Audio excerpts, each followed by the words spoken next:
So what comes up is many times if my parents, for example, had a difficult relationship, usually as a child, you follow one of the parent consciously. Let's say you see your mother was a victim.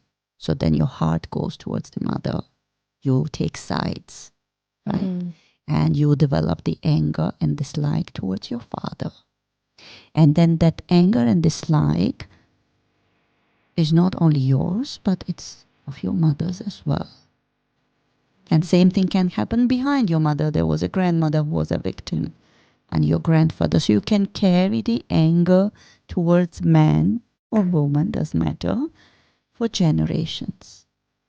And then you bring this anger and you are displacing it on your husband. Moment honeymoon is over, now you know where to take out that anger.